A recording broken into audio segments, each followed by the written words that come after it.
A 28-year-old stunner from Cebu City is representing the country in the Miss World pageant next month. The preparations of Tracy Maureen Perez goes on full swing as she hopes to bring home the country's second Miss World crown. And I got to sit down with Tracy, and she told me how she's preparing for the coronation night in Puerto Rico. Miss World competition is definitely the longest. Our competition is a month long, and with that there are also so many fast tracks, meaning there are so many activities that require us to really push ourselves. For example, there's head-to-head challenge, there's beach beauty competition, there's top model. Basically, I have to be very well-rounded. There's even talent competition and dances of the world. I've been training a little bit of salsa. I've had some voice lessons on the side, and also trying to learn a little bit of Spanish and to learn a little bit about Puerto Rico. Again, being a Miss World, you have to be a very well-rounded individual. It's not just enough that you're pretty and you're smart. You have to be all around. Okay, so what will your talent be? I'd be singing. I'll try to sing. I've spoken to the past Miss World Philippines queens as well. I've been asking for their preparations, and what really stuck to me was what Miss Megan said, our one and only Miss World from the Philippines, and she said, you just really have to be yourself, because they would appreciate, they would really know, because unlike other competitions in Miss World, they would judge you from the very beginning, from the instant that you land in Puerto Rico. Say in Puerto Rico, they would be looking at you every single day. They will be looking for someone who's real, who's authentic, and someone who can carry the Miss World brand. I mean, how difficult is that? I mean, the minute you step foot, yes. right? I mean, you have to already be Miss World status. Yes. Can't make a mistake. You just have to be you. You just have to be you. And I want to go back to being you during the coronation night for the Miss World Philippines. I mean, I can't believe, how did you do that, falling twice and still regain? What was going through your mind? The first time you fell, did you say, this is it, I'm out, I'm never gonna get the crown? Or what was going through your head the first time? I thought of that, actually. Okay. All throughout the competition night, I was just very relaxed. Contrary to my past experiences, I was just really relaxed backstage. And the only time I felt really nervous was when I fell the first time. I thought to myself, is this a bad sign? Does this mean I'm not gonna get the crown tonight? So that was just the thoughts in my head, and I just told myself, this is my last pageant.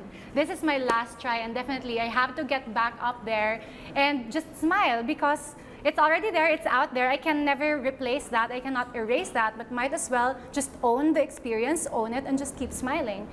Okay, so what led to the second fall? That was because of the first fall. I fell off the stage during the first time. I'm not sure if it was caught on camera, but the audience were there. They were taking some live videos. And for the second fall, that was because my gown was already broken, and I kept on, the beads were falling off, and so. So now, upcoming for the Miss World, what are we doing? Are we practicing our walks? I mean, I make sure that our gown is not gonna, interfere with your steps. Definitely, all the preparations.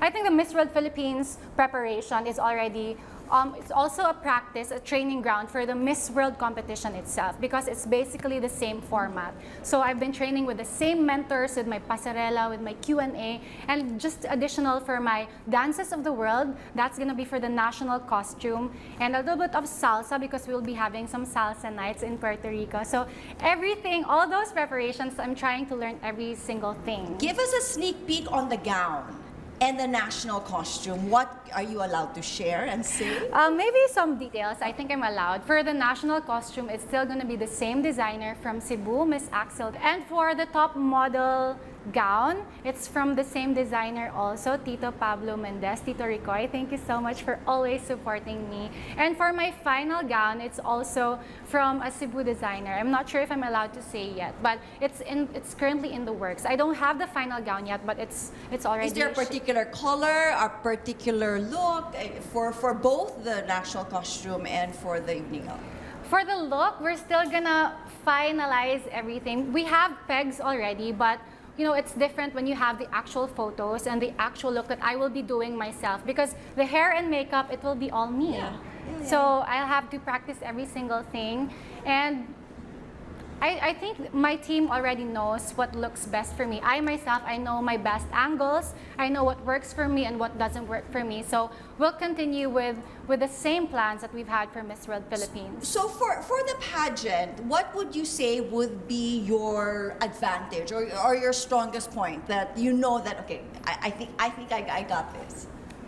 I would love to say the head-to-head challenge because based on what the Miss World Philippines queens in the past said, it's mostly about your introduction video and it's mostly about you talking about your experiences and yourself. As for me, I'm very proud of my humble beginnings, of where I came from. I was raised by my single mom, and although she's no longer around, I've lost her 11 years ago, she's always been my inspiration, and I know that all throughout my journey she will be guiding me, and that pushes me to really work hard despite everything and to really take on every challenge. Okay, and of course, before I let you go, lessons learned. This is something that has taken you 3 years, and now you are finally, living the dream. I guess you have every single year, every single time you set foot on stage, it is already a dream come true for you, right? So any lesson learned from those 3 years that you can say, I'm going to bring this and I'm going to make sure I use that in Puerto Rico? One thing is that preparation is always the key, and another thing is that you always have to have the right mindset, because I have to be honest, there were times that I would give up, that I would tell myself, oh, I can't do it, I'm not enough, that I will never be at par with all those amazing, beautiful girls, especially the Latinas. But I thought to myself, if I don't believe in me, who else would? So you definitely have to have that strong and brave heart, the right mindset even, to tell yourself every day that you're enough, that you've been doing everything you can, and that alone is enough. What are the challenges now that the pandemic is still ongoing? Are you guys going to be in a bubble? Are you going to be tested? What happens if one of the ladies tests positive? Take us through that, the mga protocols. For the Miss World Philippines pageant? No, I mean for the Miss World. I'm pretty sure it will be very much similar to what we're having here in the Philippines. We will be tested for sure. Prior to me flying to Puerto Rico, I'll be tested. And right when we arrive, we will be tested for sure. And we will be in a bubble, and we won't be allowed to go out of the hotel and to even meet our team, because I think my stylist would be flying to Puerto Rico as well sometime in December. So definitely the Miss World organization will be making sure that every single one of us is safe. Okay, and we wish you all the best. I mean, safe journey, safe trip. Your final message to the Filipinos as we cheer you on December 16, Puerto Rico. Thank you so much, Ms. Christine, and to the whole CNN family, thank you so much for having me today. And to everyone who's watching, to all my supporters, sa tanan mga Bisaya, tanan taga Bayugan, taga Cebu, taga Argao, thank you, thank you, thank you. Just my heart is filled with so much gratitude for all of you, my team, my mentors, my family, and my friends. You guys have always been my strength. And I can only promise one thing, that I will give my very, very best to bring home the second Miss World crown for the Philippines. Thank you so much. Thank you so much, Tracy, for joining us. Second, we're rooting for that second crown. You can bring it home. And of course, in the past few weeks, we have been so lucky that the Philippines has actually been winning one after the other, right? So we're going to keep on the winning streak. All the best to you. We will. Thank you so much. Thank you, Ms. Christine. Thank you, everyone.